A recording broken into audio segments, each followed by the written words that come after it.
आप सभी का एक और बार स्वागत है वी एनिमे एक्सप्लोर पर। और आज मैं कंटिन्यू करूंगा आप सभी के लिए dangers lurk in everyday life का पार्ट 2। लेकिन कोई रिप्लाई नहीं आया। मैंने काफ़ी देर तक इंतज़ार किया लेकिन कुछ नहीं हुआ। मैं अभी खाना बना रहा हूँ, इसलिए हो सकता है कि मैं तुरंत रिप्लाई ना दूँ। बस मुझे टेक्स्ट करो और मैं तुमसे कांटेक्ट करूँगा। इस मैसेज के साथ एक बार फिर ब्लू टिक सामने आई, लेकिन उसने कोई रिप्लाई नहीं दिया। मैं अपने डाइनिंग टेबल पर वापस चला गया। जब तक मैंने खाना ख़त्म किया तब तक मैंने होरिकिता से कोई कॉल मैसेज नहीं सुना था। जैसे ही मैंने अपनी चाय पी, मुझे ऐसा महसूस होने लगा कि कुछ गड़बड़ है। वो सच में खतरे में तो नहीं? क्या वो कहीं गिर गई होगी? बिना किसी डाउट के ये पूरी चीज़ होरिकिता के लिए नॉर्मल नहीं थी। क्या उसका फ़ोन खराब था?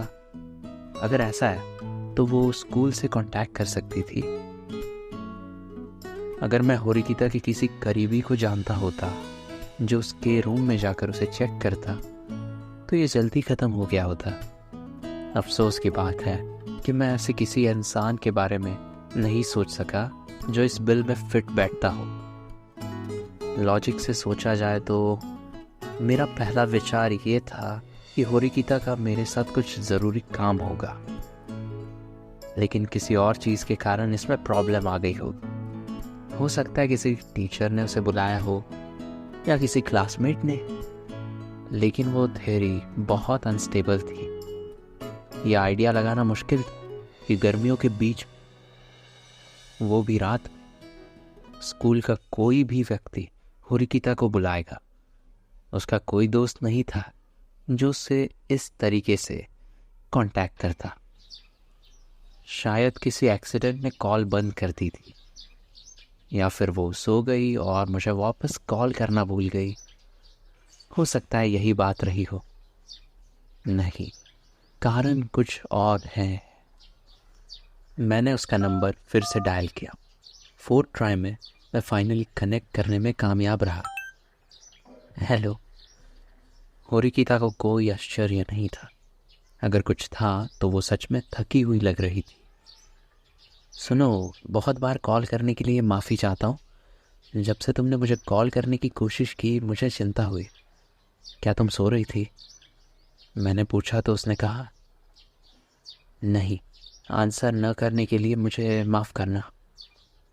मैंने उसकी आवाज़ में कोई घबराहट नहीं सुनी, ना ही मुझे ऐसा लगा कि उसके साथ कोई एक्सीडेंट हुआ है। मैं अभी किसी काम में हूँ, उसने जारी रखा। मैंने फ़ोन पर एक चीज़ की आवाज़ सुनी। वो क्या था? कुछ नहीं, चिंता की कोई बात नहीं, गुड बाय। उसने अचानक कॉल रख दिया। खैर, कम से कम मैं उससे कांटेक्ट करने में कामयाब रहा और उसने कहा कि सब कुछ ठीक है। मैंने कुछ समय के लिए इस बारे में भूलने का फैसला किया। मैंने सोचा कि ऐसा ही था, लेकिन रात 9 बजे के आसपास मेरा फ़ोन बीप हुआ। एक नया मैसेज। क्या तुम जाग रहे हो? होरिकिता का मैसेज पढ़ते ही मैंने लिखा, हाँ, मैं तुमसे बात करना चाहूँगी। क्या तुम्हारे पास टाइम है? लगभग 2 घंटे पहले हमारी आखिरी बात हुई थी। मैं तुम्हें फ़ोन करता हूँ। इस मैसेज के साथ मैंने होरिकिता को फ़ोन लगाया। होरिकिता ने पहली ही रिंग में फ़ोन उठा लिया। क्या चल रहा है? मैंने पूछा। मैं तुमसे कुछ पूछना चाहती थी। पहले की तरह होरिकिता थकी हुई लग रही थी। वो दोबारा बोलने से पहले रुकी। मान लो कि एक कछुआ है, उसने कहना शुरू किया।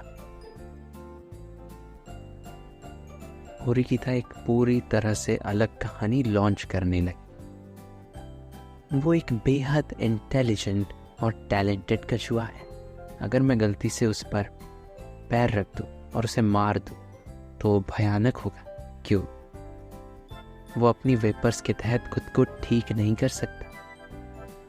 हो सकता है, लेकिन असलियत में ज़्यादातर मामलों में कछुए अपनी गर्दन फैला सकते हैं और पलटने के लिए अपने पैरों का इस्तेमाल कर सकते हैं। सिर्फ एक टाइप के कछुए हैं जो खुद को बिल्कुल भी सही नहीं कर सकते।